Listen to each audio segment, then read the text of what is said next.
address, please, before you... Okay, that's fine. My name is Peter Attwood, and I come from Chino, 6565 Grant Street. What street, please? Grant. I should point out that the Brown Act forbids you to require such information, so it's a courtesy to give it, but you shouldn't demand it as though you're entitled to demand it, because you're not. I guess I wanted to observe a couple things. One of them is that it is just in the nature of your job. I was reading in Time magazine last week. The psychologist set up a study in which he had half of the people be prisoners and half of the people be guards.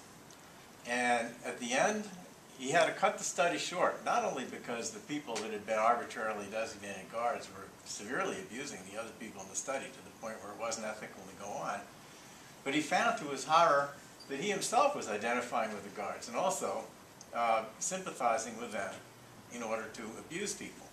And so you have this tendency that we have that when we have power and others don't have power, we will abuse those that do not have power. And we will identify with those that abuse. It was a very disturbing article, and if you want, I can certainly send it to you. And it reflects what goes on in the special ed world. Everybody talks about how they care about special ed kids, but the fact is, they really don't care about special ed kids. We get the same kind of thing as special ed parents that black people used to routinely get. And as a matter of fact, black special ed kids still do. I'm working with somebody now that the racial end of it is very obvious. You just have to understand as board members, if you want decent things to be done, you have this bias to identify with the superintendent and the district administration and to dismiss the voiceless.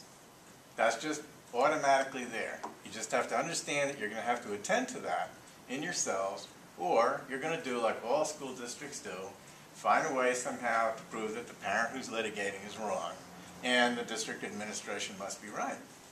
And the trouble is, that leads to a lot of problems all the way around the culture.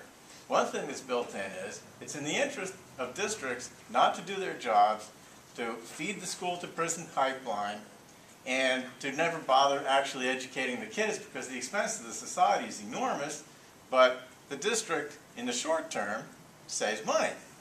Of course, the society which supports the district loses a lot of money, so in the end it all turns out badly.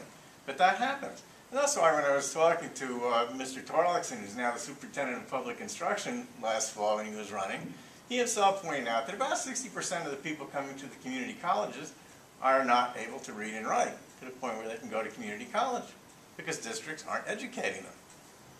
And that's how we are.